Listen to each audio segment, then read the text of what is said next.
Disrespect isn't just an insult, it's a test. And if you fail that test, you might lose more than your temper. Here are 10 lessons to handle disrespect like a master. And no, it's not about fighting fire with fire. Disrespect can hit you out of nowhere, a snide comment, a cold shoulder, or outright rudeness. But here's the thing, how you respond to it defines not only how others see you, but how you see yourself. In this video, we're diving deep into 10 practical lessons to handle disrespect with wisdom and grace so you can walk away stronger every time. Let's get into it. Lesson 1, understand the source. Disrespect is rarely about you. That's the first truth you need to hold on to when you face it. Think about it, when someone lashes out, mocks you, or dismisses you, what's really going on? It's almost never because of something you did or said. It's about what's happening within them. Their actions are often a projection of their own struggles, insecurities, or frustrations. When you truly understand this, it changes how you see those moments. Let me paint you a picture. Imagine a coworker snaps at you during a meeting. It feels harsh, right? But pause and think, did you do something to deserve that tone? Or is it more likely they're carrying the weight of a personal problem, a missed deadline, or a criticism they received earlier? Once you realize it's not personal, you can begin to detach emotionally. You stop letting their disrespect define your self-worth. Now, this doesn't mean excusing bad behavior. It's not about giving people a free pass to treat you poorly. Instead, it's about freeing yourself from the emotional toll of their negativity. Picture someone walking around with a heavy backpack, and every time they face a challenge, they add a rock to it. Eventually, their frustration spills over, and you just happen to be in the way. Understanding this helps you avoid picking up their burden as your own. Here's a key principle: most people act out of their own pain or unmet needs. When someone disrespects you, they might be struggling with feelings of inadequacy or fear of losing control. They may even envy something about you, your confidence, your success, or your peace of mind. This doesn't excuse their behavior, but it gives you insight. It's like shining a flashlight into a dark room. Suddenly the shadows lose their power.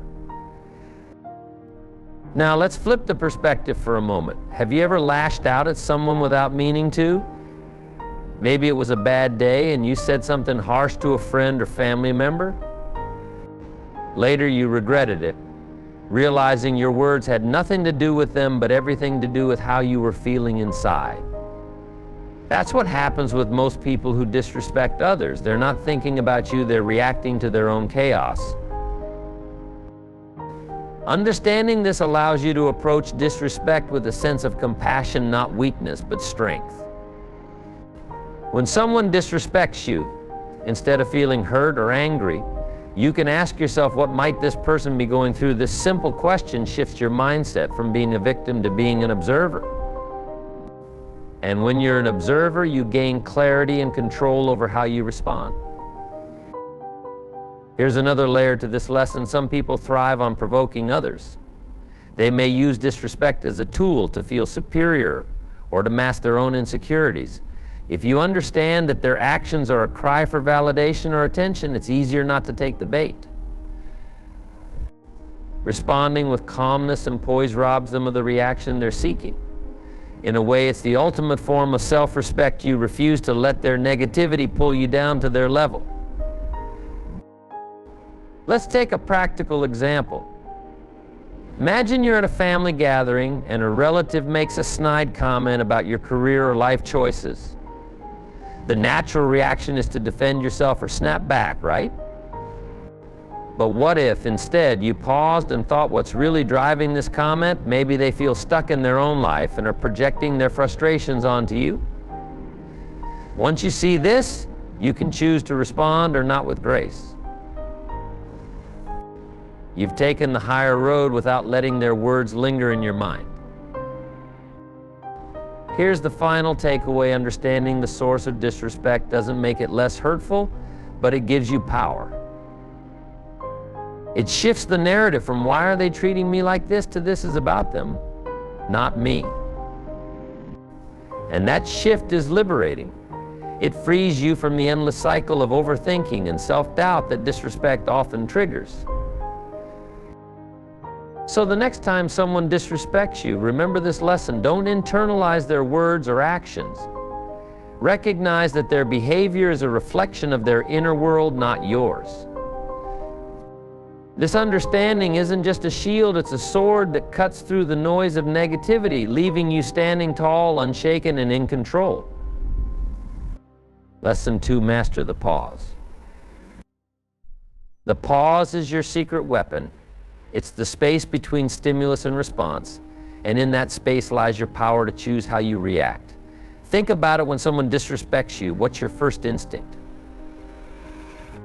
For most of us, it's to react, maybe to snap back, defend ourselves, or even escalate the situation. But here's the truth. The moment you react emotionally, you give away your power. Imagine someone throws a verbal jab at you, like a snarky comment or an outright insult. Your heart races, your face heats up, and words start forming in your mind. That's your emotional brain taking over, urging you to fight fire with fire. But here's the thing, fire doesn't extinguish fire, it just creates more chaos. The pause, however, is like water. It cools the situation, allowing you to respond with clarity and control. Let me give you a real-world example. Picture a heated argument where one person keeps raising their voice. The natural response would be to match their volume, right? But what if instead you paused? You took a deep breath, let the silence settle, and then spoke calmly and deliberately. That pause not only disarms the other person, but also gives you the upper hand. It shows strength, not weakness. Why is the pause so powerful? Because it shifts the dynamics. When someone disrespects you, they often expect a reaction. They want to provoke you, to pull you into their emotional chaos. But when you pause, you break that cycle. You send a message, I'm in control, not you. That's a powerful stance to take. Here's another way to think about it. Imagine you're in a chess game and your opponent makes a bold, aggressive move. If you respond impulsively, you might fall into their trap. But if you pause, study the board, and think strategically, you're more likely to come out on top. Life works the same way. The pause gives you time to assess the situation, weigh your options, and choose the best move. The pause isn't just about silence, it's about presence. When you pause, you ground yourself in the moment. You can take a deep breath, relax your body, and let the initial wave of emotion pass. This doesn't mean suppressing your feelings, it means giving yourself the space to process them without letting them dictate your actions. Let's get practical. How do you master the pause? Start small. The next time someone says something disrespectful, count to 3 in your head before responding. Use that time to take a deep breath and ask yourself, what's the best way to handle this over time? This practice becomes second nature. Another technique is to shift your focus. When someone disrespects you, your mind tends to zero in on their words or actions. But during the pause, try focusing on something else: your breathing, the feel of the ground beneath your feet, or even the color of the sky. This simple shift can help you stay calm and centered. Here's the beauty of the pause. It doesn't just help you in moments of disrespect, it transforms how you approach challenges in general. It teaches you to respond, not react. To think before you speak, but act from a place of strength, not weakness. The pause is a skill, and like any skill, it takes practice. But once you master it, you'll find that disrespect loses its power over you. You'll no longer feel the need to prove yourself or defend your worth in the heat of the moment. Instead, you'll stand firm, unshaken, and in control of your response. The next time someone disrespects you, remember this lesson: pause, breathe, think. And then respond not as a victim of their words, but as the master of your own. That pause, it's not just a moment of silence. It's a declaration of strength, a statement of self-respect, and the ultimate act of wisdom. Lesson 3, don't seek validation from everyone. It's one of the hardest truths to accept, but it's also one of the most liberating. Not everyone is going to like you, respect you, or agree with you, and that's perfectly okay. In fact, it's necessary. If you spend your life trying to win over every person you meet, you'll end up losing yourself. The truth is, some people will never see your worth no matter how much you prove it to them. And here's the key: their inability to see it doesn't diminish it. I think about validation like this: it's an emotional currency. When you seek validation from others, you're essentially saying, tell me I'm valuable so I can believe it myself. But here's the catch: the people who are stingy with their respect, the ones you find yourself chasing for approval, are often the ones least equipped to give it. Why? Because they're too busy grappling with their own insecurities. Picture this scenario: you're at work and a colleague consistently undermines your ideas in meetings. You start questioning yourself. Am I not good enough? Do I need to prove myself to them? You work harder, put in extra hours, and go above and beyond, yet their attitude doesn't change. Why?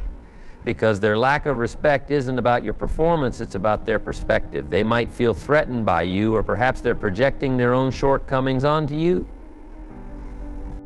Chasing their validation is like trying to fill a broken cup with water. It doesn't matter how much you pour in, it will never hold. So what's the solution? Shift your focus. Stop pouring your energy into people who drain you and start investing in those who uplift you. Surround yourself with people who genuinely see your value and encourage your growth. These are the people who will remind you of your worth on the days you forget it. Let me tell you something powerful: the need for validation diminishes as your sense of self-respect grows. When you truly respect yourself, you don't need someone else's approval to feel whole. This doesn't mean you become arrogant or dismissive of others' opinions. It means you learn to differentiate between constructive feedback and unnecessary criticism. It means you can hear someone disagree with you and not let it shake your confidence. Here's a practical exercise: the next time you feel disrespected or undervalued, ask yourself, why does their opinion matter so much to me often? You'll find that it matters because you're placing too much weight on external validation.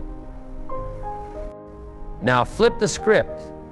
Instead of seeking their approval, ask yourself, what do I think of myself in this situation? Focus on living up to your own standards instead of bending to theirs.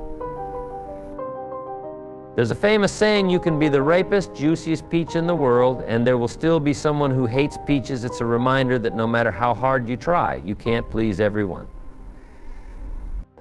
Some people will find fault no matter what you do. So why waste your energy trying to win them over? Instead, use that energy to grow, to improve, and to align with your values. Let's take this idea further. What happens when you stop seeking validation from the wrong people? Disrespect loses its sting. Imagine someone tries to belittle you, but you no longer crave their approval. Their words slide off you like water off a duck's back. It's not that you're ignoring them. It's that you've outgrown the need for their recognition. Here's the beauty of this lesson: it doesn't just shield you from disrespect, it empowers you to live authentically. When you stop chasing validation, you free yourself to pursue what truly matters to you. You're no longer performing for an audience that doesn't appreciate you. Instead, you're living for yourself and those who genuinely value your presence. To wrap this up, remember this: your worth isn't up for debate. It doesn't fluctuate based on someone else's opinion. The moment you stop seeking validation from everyone is the moment you reclaim your power. Not everyone will like you, respect you, or agree with you, and that's okay. Because the people who matter, the ones who see your value, will respect you not because you demand it, but because you've earned it. Lesson 4, kill them with kindness strategically. Kindness, it's a word that gets thrown around a lot, but let's break it down. Kindness isn't about being soft or weak, it's about being strong enough to stay composed when others lose their cool. It's about having the self-control to respond with grace when someone expects you to lash out. But here's the thing, kindness, when used strategically, can be one of the most powerful tools in your arsenal for handling disrespect.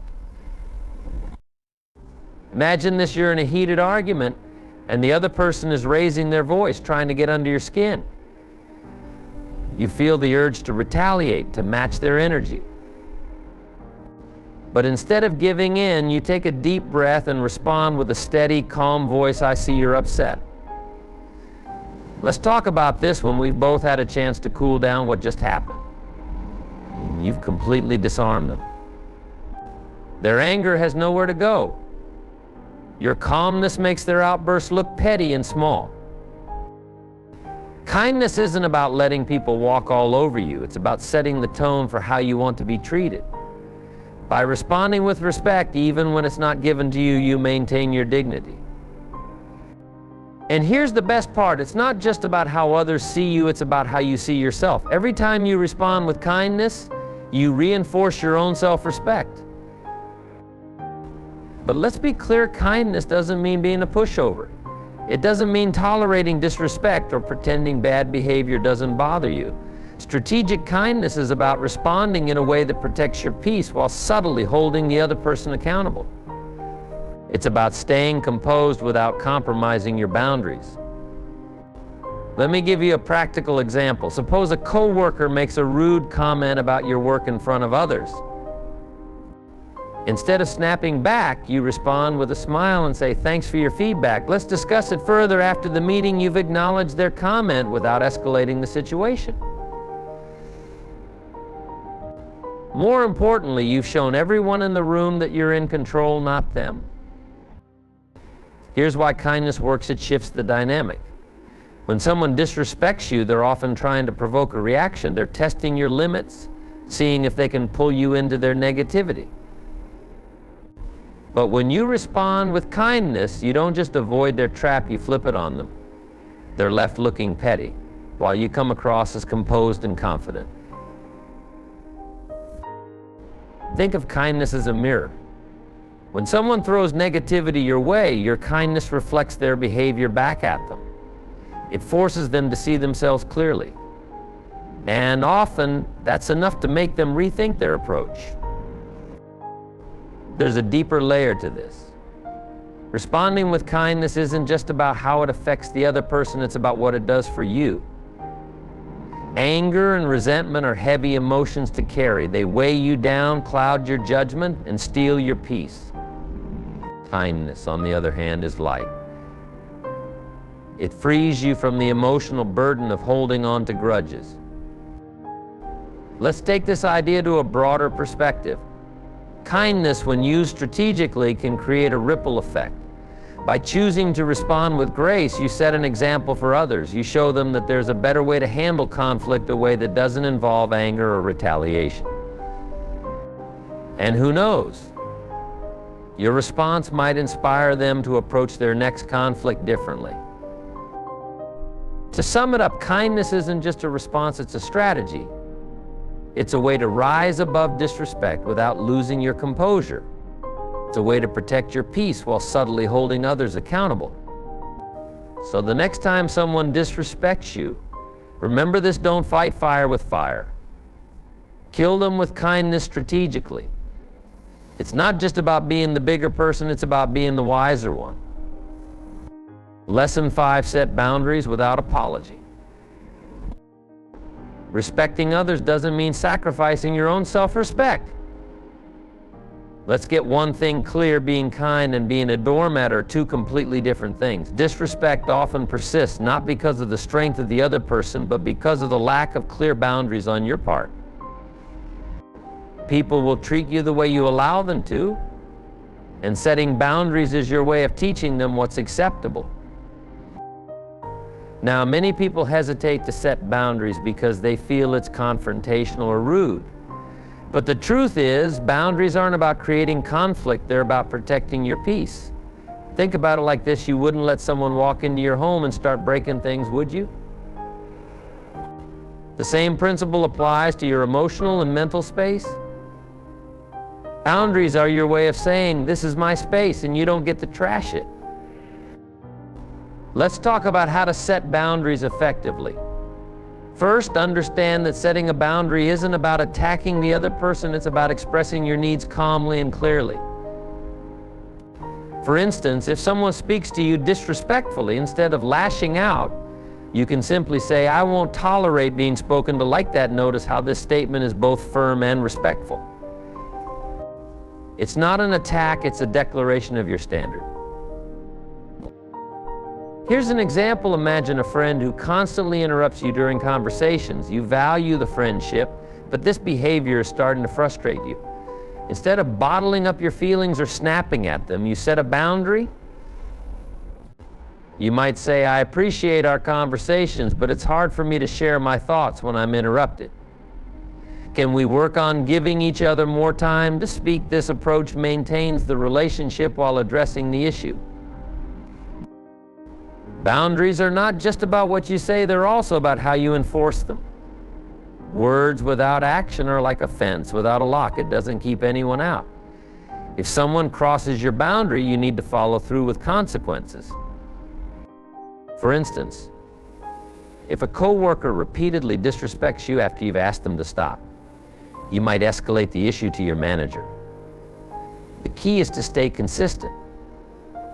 When you enforce boundaries firmly but calmly, people learn to take you seriously.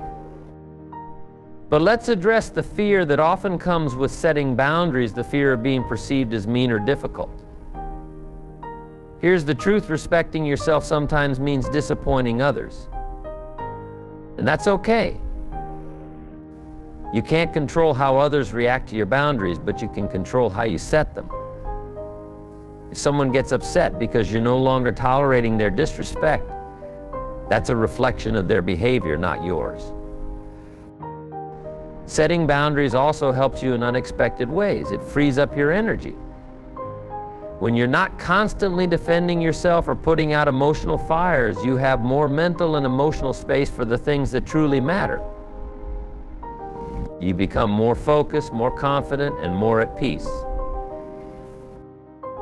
And here's the most empowering part: boundaries are a form of self-respect. When you set them, you're telling yourself, "I value myself enough to protect my time, energy, and emotions." This mindset shift doesn't just change how others treat you, it changes how you see yourself. To sum it up, setting boundaries isn't about creating distance, it's about creating clarity. It's about showing people how to treat you without anger or resentment. So the next time someone crosses the line, remember this: you have every right to set a boundary. And you don't need to apologize for it. Lesson 6, stay detached from the drama. Let's face it, disrespect often comes wrapped in a package of drama. Someone insults you, undermines you, or picks a fight, and suddenly you're pulled into their storm. But here's a game changer: you don't have to accept their invitation. Staying detached from the drama is one of the most powerful ways to handle disrespect because it shifts the power dynamic. Instead of reacting emotionally, you rise above the situation. Here's the first thing to understand: disrespect thrives on your reaction. When someone disrespects you, they're often looking for one of two things: validation or control. Validation comes from you taking their words or actions personally, while control comes from you reacting emotionally. But what happens when you don't play along? When you stay calm, composed, and detached, their attempts lose their impact. Picture this: someone is trying to start a fire. They have the spark, but they need wood to keep it burning. If you don't provide the wood, your emotional reaction, the fire fizzles out. That's exactly how drama works. It needs your participation to survive. By staying detached, you're essentially saying, "Your words or actions don't control me." But staying detached doesn't mean ignoring the problem or suppressing your feelings. It's about responding instead of reacting. Reactions are impulsive and emotional, while responses are thoughtful and measured. Let's say someone makes a cutting remark about you in a meeting. Your instinct might be to snap back or defend yourself passionately. But instead of reacting, you pause, take a breath, and respond with something like, "I hear your concern. Let's discuss this further. After the meeting, in that moment, you've demonstrated self-control and shifted the focus back to the issue at hand. Now let's address the internal side of detachment. Disrespect can sting, no doubt about it. But why does it sting so much? Often it's because we internalize it. We start questioning ourselves, what if they're right? What if I'm not good enough? Detachment is about recognizing that someone else's opinion of you is just that their opinion. It's not a reflection of your worth or abilities. One of the best ways to practice detachment is to cultivate emotional resilience. This means building a strong sense of self-worth that isn't easily shaken by external negativity. How do you do this? By focusing on your values, strengths, and goals. When you're anchored in who you are and what you stand for, it becomes much harder for someone else to throw you off balance. Another key to staying detached is perspective. Ask yourself, will this matter a week, a month, or a year from now? Most of the time, the answer is no. Disrespectful comments and petty behavior often fade into insignificance when viewed from a broader perspective. Keeping this in mind can help you stay calm in the moment. Here's a practical exercise. The next time someone disrespects you, visualize yourself as a mountain and their words as a gust of wind. The wind may blow, but it doesn't move the mountain. This visualization can help you stay grounded and unshaken no matter what comes your way. Finally, staying detached isn't just about handling disrespect, it's about protecting your peace. When you refuse to engage in drama, you conserve your energy for the things that truly matter. You become less reactive and more intentional, which allows you to navigate challenges with clarity and confidence. Staying detached from drama is a choice to rise above the noise and stay focused on what truly matters. It's not always easy, but it's always worth it. So the next time someone tries to pull you into their storm, remember this: you don't have to participate. Stay calm, stay grounded, and stay detached. That's where your power lies. Lesson 7, let your actions speak. In the face of disrespect, there's an undeniable temptation to confront the person, to explain yourself, or even to lash out. But here's a truth that can save you a lifetime of stress. Words can only go so far, but actions, they're unforgettable. Letting your actions speak is not just a strategy, it's a mindset. It's about shifting from reacting to proving through the quiet power of results. Imagine that someone disrespects you, mocking your ideas, doubting your abilities, or belittling your ambitions. You could spend hours arguing with them, explaining why they're wrong or trying to change their mind. But here's the harsh reality: they may not care. Disrespect often comes from a place of prejudice or insecurity, and no amount of talking will change that. So instead of wasting energy on fruitless arguments, focus on something far more impactful: proving them wrong through your success. Let's break this down. When someone doubts you or disrespects you, they're betting against you.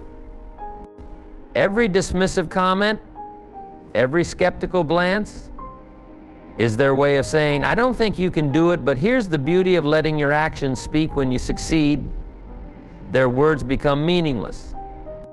Think of a great artist whose early work was mocked, or an entrepreneur whose ideas were dismissed as foolish. When they succeeded, those same critics were silenced not by arguments, but by undeniable results. Now, this isn't about revenge or proving others wrong out of spite. It's about reclaiming your power. When you focus on improving yourself, whether it's honing your skills, pursuing your goals, or achieving excellence, you shift the narrative. You move from being reactive to proactive. You stop playing their game and start playing your own. Here's a practical approach. The next time someone disrespects you, pause and ask yourself, what can I do to grow from this? Instead of dwelling on their words, channel that energy into something productive. Maybe it's learning a new skill, tackling a challenging project, or even just taking care of your physical and mental health.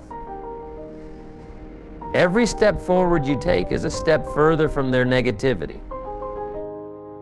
There's also a quiet dignity in this approach.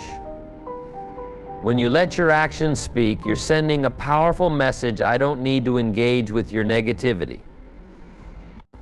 I'm too focused on my growth to waste time on arguments. This level of self-control doesn't just elevate you in your own eyes, it earns the respect of those who witness your journey. But let's address an important point. Success doesn't always mean fame or wealth. Success is deeply personal. It's about achieving what matters to you, whether that's becoming a better parent, excelling in your career, or simply living a life that aligns with your values. When you define success on your own terms, you take away the power of others to define it for you. And here's the ironic twist often. The very people who doubted or disrespected you will come around. They may never admit they were wrong, but your success will be impossible to ignore. Even if they don't change their behavior, their opinions will no longer matter because you'll have outgrown the need for their approval. In the end, letting your actions speak is about focusing on what you can control. You can't control other people's words or actions, but you can control how you respond. You can choose to rise above, to channel your energy into growth, and to let your achievements speak for themselves. And that, my friend, is the quietest and most powerful way to handle disrespect. Lesson 8, choose your battles wisely. Disrespect comes in many forms: snide comments, dismissive attitudes, or outright hostility. And while it's tempting to address every slight, the truth is not every battle is worth fighting. Some fights cost more than they're worth, draining your energy, time, and peace of mind. Learning to choose your battles wisely is one of the most valuable lessons you can master. It's about discerning between what deserves your attention and what doesn't. Imagine this: someone makes a rude comment about you at a social gathering. Your instinct might be to confront them, to demand an explanation, or to defend yourself. But before you react, ask yourself a simple question: is this worth my energy? More often than not, the answer will be no. Choosing to ignore minor slights isn't about avoiding conflict, it's about preserving your peace for what truly matters. Let's dive into why this approach is so powerful. First, not every act of disrespect is a reflection of you. Often it's a reflection of the other person's insecurities or issues. By reacting to every slight, you're giving their negativity more importance than it deserves. On the other hand, when you choose to let it go, you're sending a message: your behavior doesn't control me. Now, this doesn't mean you should let people walk all over you. There's a difference between letting go of minor annoyances and tolerating outright abuse. Choosing your battles wisely means knowing when to stand up for yourself and when to let things slide. It's about balance. Here's a practical tip: create a mental priority filter when someone disrespects you. Take a moment to evaluate the situation. Ask yourself these questions. 1, does this affect my values or goals? If it doesn't, it's probably not worth your energy. 2, is this person important in my life? If they're not, their opinion likely holds little weight. 3, will this matter in a week, a month, or a year? If the answer is no, let it go. For example, a stranger cutting you off in traffic might irritate you in the moment, but it's not worth escalating. On the other hand, if a colleague undermines you in a meeting, that might warrant a calm and professional response. Another key to choosing your battles wisely is emotional detachment. When someone disrespects you, their behavior is often designed to provoke a reaction. By staying calm and detached, you deny them the satisfaction. Picture this: someone throws a verbal jab your way, expecting you to get upset. But instead of reacting, you smile, walk away, or respond with calmness. That composure is far more powerful than any argument. But let's not ignore the importance of standing your ground when it matters. There are times when letting disrespect slide can lead to bigger problems. For instance, if a colleague consistently undermines you, addressing the issue early can prevent further conflicts. The key is to address it calmly and assertively without letting emotions take over. Finally, choosing your battles wisely isn't just about dealing with others, it's about protecting yourself. Every time you engage in unnecessary conflict, you're spending emotional and mental energy that could be better used elsewhere. By focusing on what truly matters, you free yourself from the weight of petty conflicts and create more space for growth and fulfillment. Not every act of disrespect deserves your attention. Learning to choose your battles wisely is a sign of strength, not weakness. It's about preserving your energy for the things that truly matter, standing up when it's necessary and letting go when it's not. So the next time you're faced with disrespect, remember this: you don't have to fight every battle. Sometimes the wisest move is to step over the puddle instead of jumping into it. Lesson 9, forgive without forgetting. Forgiveness is one of the most misunderstood concepts in human relationships. Often we associate forgiving someone with excusing their behavior or giving them a free pass. But here's the truth: forgiveness isn't about them, it's about you.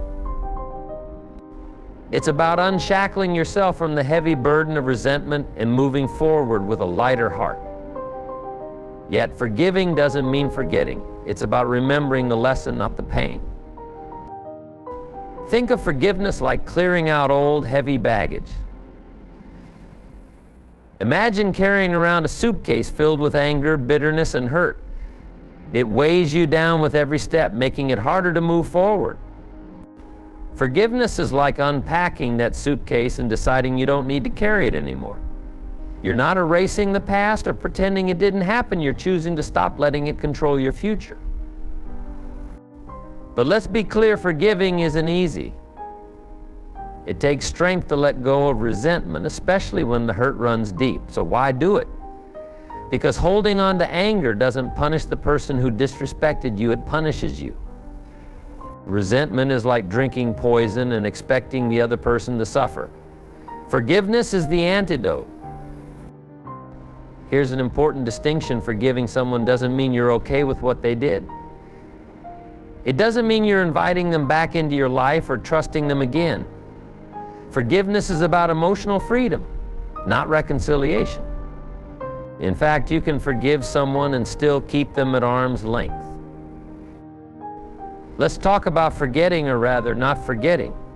Forgetting means ignoring the lessons the experience taught you.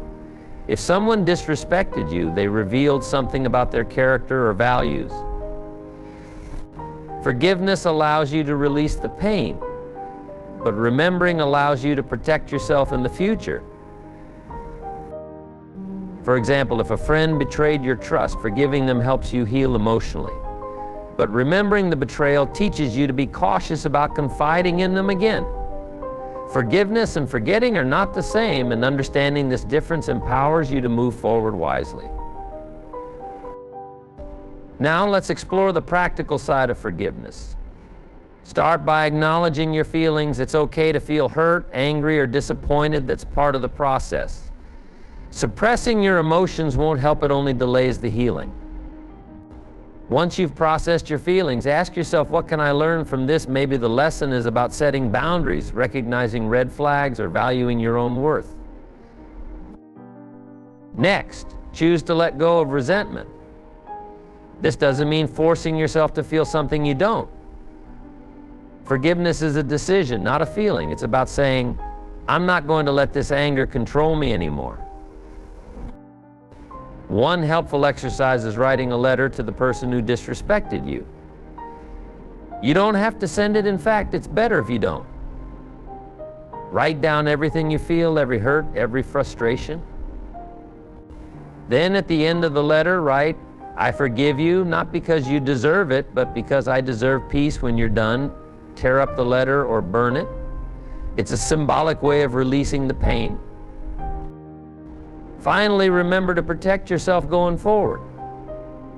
Forgiveness doesn't mean opening the door for the same hurt to happen again.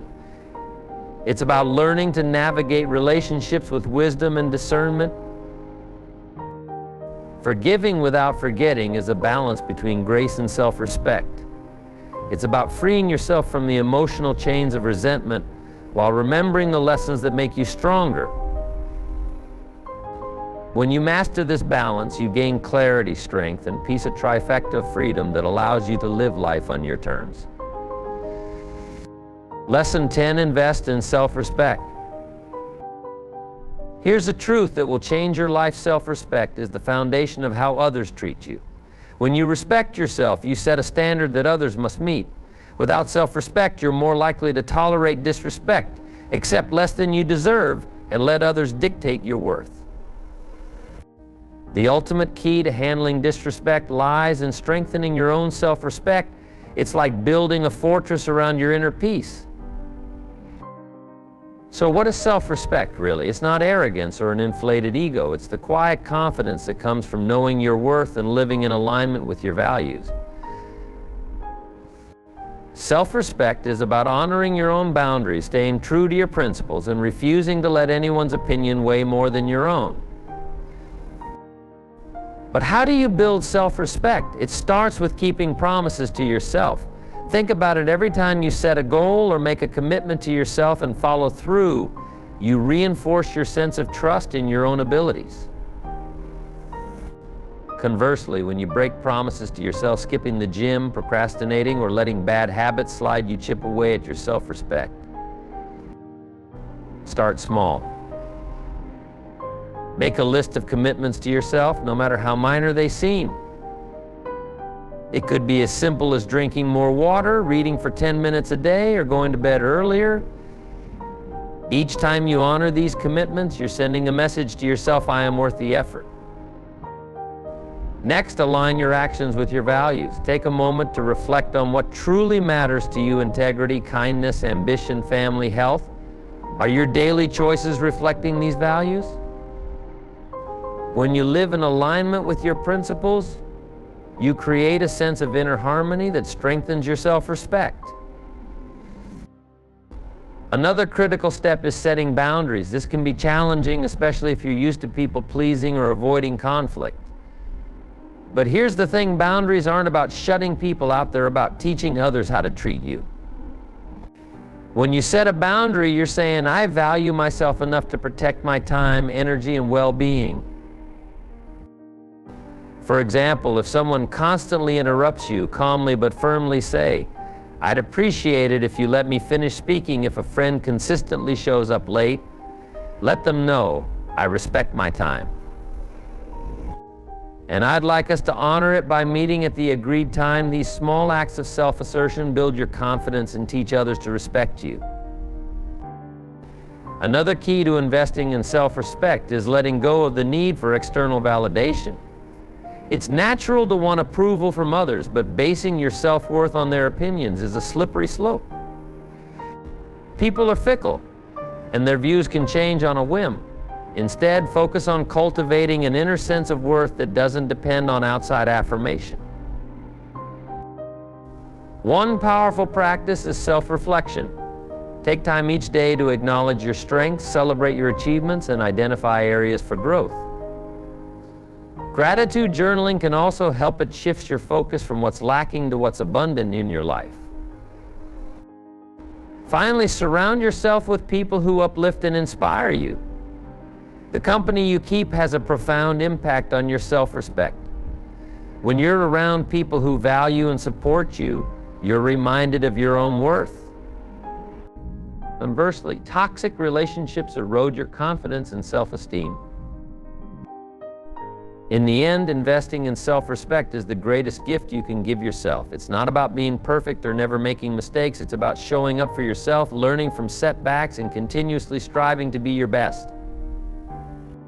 When you hold yourself high, disrespect from others loses its power. It bounces off you like water on a raincoat because your self-respect acts as an unshakable shield. So here's the ultimate takeaway: make self-respect non-negotiable. Treat yourself with the kindness, care, and dignity you deserve. When you do, you set the tone for how others treat you, and you create a life that's rooted in confidence, strength, and unshakable inner peace. Disrespect doesn't have to leave you feeling powerless. In fact, every act of disrespect is a chance to show your strength, wisdom, and self-control. The way you handle it can elevate you or break you. It's your choice, remember. Power isn't in the loudest voice or the harshest comeback. It's in the quiet confidence of knowing who you are and refusing to let anyone shake that. So the next time you face disrespect, pause, reflect, and choose your response wisely. Remember these lessons not as rules, but as tools to protect your peace and maintain your strength. You're bigger than the smallness of others' words or actions.